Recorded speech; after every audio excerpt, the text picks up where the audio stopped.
Bonjour! Dans cette vidéo, tu vas pouvoir apprendre à calculer l'espérance, la variance et l'écart type d'une variable aléatoire moyenne. Alors l'énoncé nous dit ici que l'on considère une variable aléatoire x qui prend de façon équiprobable les valeurs -4, 0, 1, 3 et 6.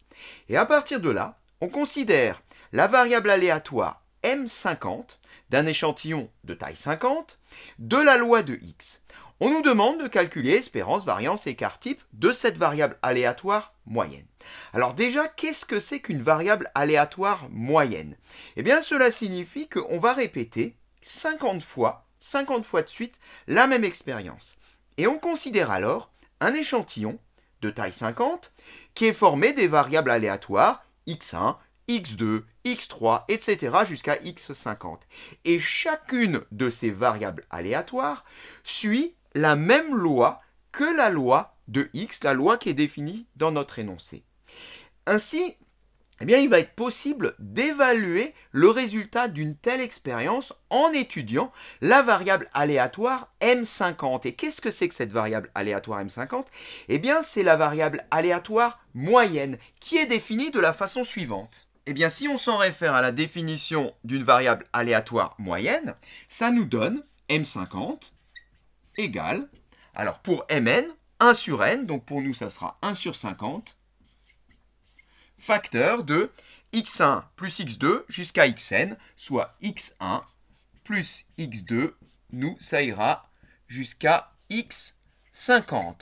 Bon, bah c'est bien une moyenne, c'est type de moyenne arithmétique, où je fais la somme des valeurs et je divise par l'effectif. Et nous, on voudrait obtenir les caractéristiques de cette variable aléatoire, c'est-à-dire, on l'a dit, l'espérance, la variance et l'écart type. Mais on ne va pas calculer ces caractéristiques à partir de la loi de M50. Tout simplement, alors c'est possible, mais ça serait long. On n'a pas besoin de le faire car on peut le faire directement à partir des caractéristiques de la loi de x. Car on le voit là, on a trois formules qui nous donnent l'espérance de Mn, la variance de Mn et l'écart type à chaque fois en fonction de l'espérance de x, de la variance de x et de l'écart type de x. Du coup, qu'est-ce qu'on va plutôt faire? Eh bien, on va étudier la loi de probabilité de x, calculer son espérance, sa variance et son écart type, et ensuite, à l'aide des formules, en déduire la même chose pour Mn. Donc, commençons déjà par préparer le tableau de la loi de probabilité de x.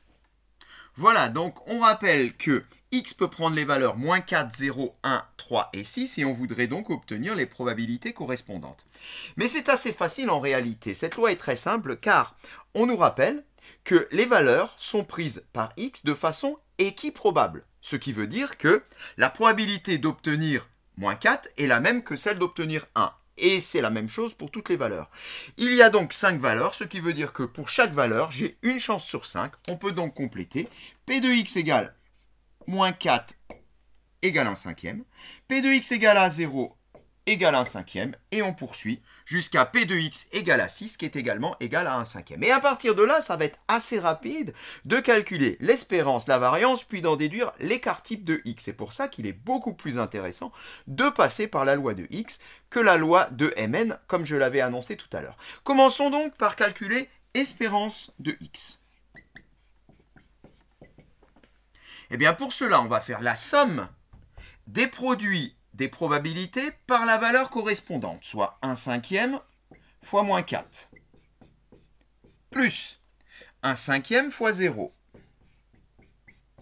plus, etc. Voilà, je n'ai pas écrit tous les produits. En tout cas, si tu fais la somme de tous ces produits, tu trouves 1,2. L'espérance de x est égale à 1,2. Alors, passons à la variance maintenant. V de x égale, alors, la formule nous dit, on va faire la somme des produits de la probabilité par le carré de la différence entre la valeur et l'espérance, soit -4 moins 1,2 au carré. Plus, on recommence sur la deuxième colonne, 1 cinquième, multiplié par la différence de la valeur avec l'espérance, soit 0 moins 1,2, qu'on élève au carré. Voilà, et on poursuit ainsi jusqu'à la dernière colonne et on trouve 10,96. Alors, quant à l'écart type, bien ça va très vite. L'écart type de x, c'est tout simplement la racine carrée de la variance, soit la racine carrée de 10,96. Donc, on prend ça et on trouve une valeur approchée, 3,31.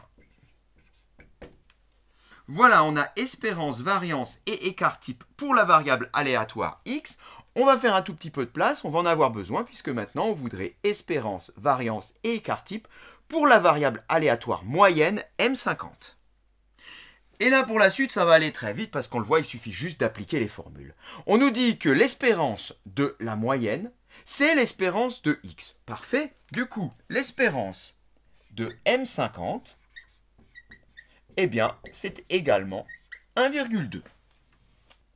Ensuite, on nous dit que la variance de la moyenne, c'est 1 sur n multiplié par la variance de x, soit V de M50 égale 1 sur n, soit 1 sur 50, multiplié par la variance de x, multiplié par 10,96.